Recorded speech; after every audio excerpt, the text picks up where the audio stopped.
Hello class, I'm sorry I can't be there today. I have the pleasure of going down to the Richard Daley Center to serve on a jury. Rather, I have jury duty. Hopefully I won't get called. Hopefully I'll be back on Wednesday. Okay, what I'm going to try to do today is deliver the lesson briefly and concisely from here in my kitchen. This is my makeshift studio. I'm going to go through a few slides today on market sizing. This is a very brief introduction to market sizing. Now, if you hear a little noise in the background, my dog is trying to get outside. Maybe she'll enter the frame in a moment. We'll see. Okay, so what is a market size? A market size is the total number of sellers and buyers in a particular market. Now, if you don't have your notes right now, pause this video and go get them, then open up to a new notes page or open up to your 2.2 notes page and continue this video now. So the market size is the total number of sellers and buyers in a market.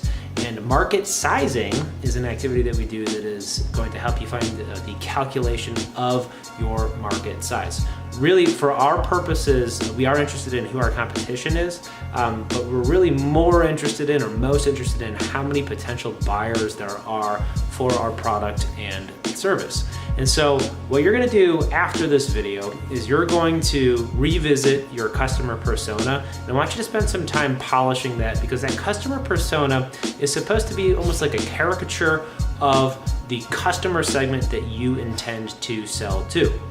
And what you're going to do for the market sizing activity is try to come up with an actual number, a concrete number of how big that market size is.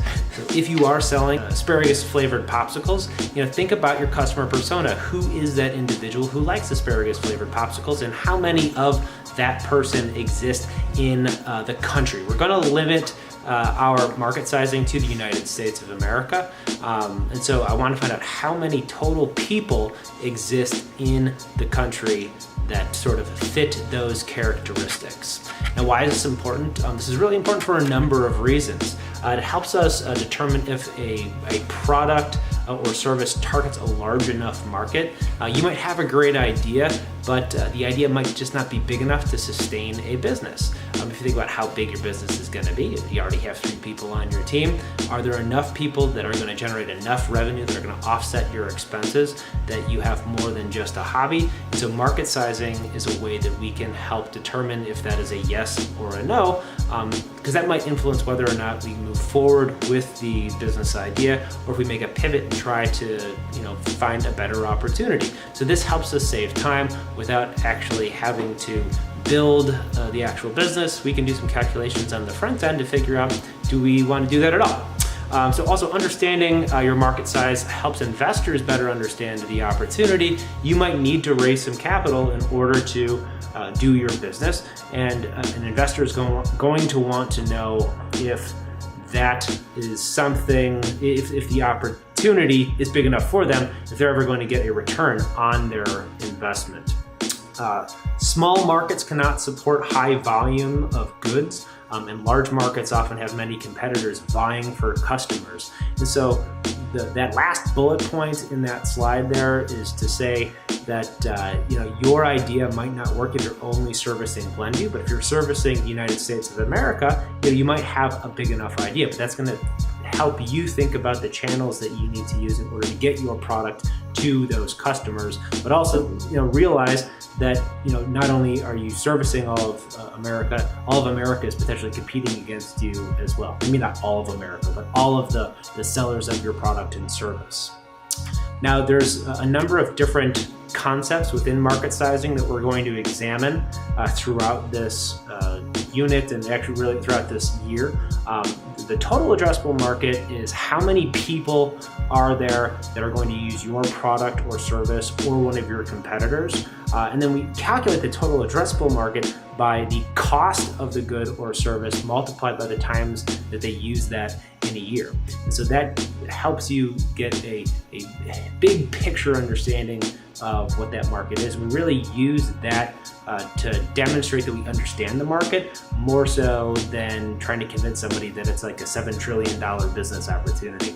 Now, the serviceable addressable market is similar to the total addressable market, except that it's the total number of people that you are actually going to serve. So if you have a local business and it's not the United States of America, it's not the entire market size, it's going to be a smaller sector of that. Likewise, if you're selling on the internet, not everybody has the internet or not everybody uses the internet. And so it's sort of the smaller version. It's not necessarily everybody that could use the product, but it's everybody that does use the product or service from either you or a competitor. And then the SOM, or the share of market, is the amount of buyers that you think you can actually reasonably service. So how many people are you going to sell your product or service to? And then how big is that market? Or rather, how many are you going to actually sell to reasonably? And how much does your product or service cost, and how many times are they going to use it a year? That's how you calculate your share of market. For our purposes today, we only need to calculate how many people are potential customers, how many people are sort of existing in the country that are similar to your customer persona. All right, so that's the gist of what we're doing today. I want you to polish your customer persona. And once you have a good sense of who that is, I want you to share that out with another group. Then once you have all done that, I want you to make that calculation to figure out just how big just how many people there are in the country that meet that definition of your customer persona or your customer segment. The customer persona is, again, sort of the caricature of the customer segment. Now, finally, what I'd like you to do is write an email to your mentor. I have added a file to your Unit 2 folder that includes the email address of your mentors. I'd like you to introduce yourselves. I'd like you to share what you did today. I want you to explain your thought process of how you came up with the customer persona, how you calculated how many people are part of that total addressable market, and then introduce yourselves and tell them how excited you are to work with them. I'm hoping to be back on Wednesday. If I am not, we'll probably do another one of these. Be on your best behavior, tidy up, and so on and so forth, not so forth. I hope you enjoyed the fancy beats. Bye-bye.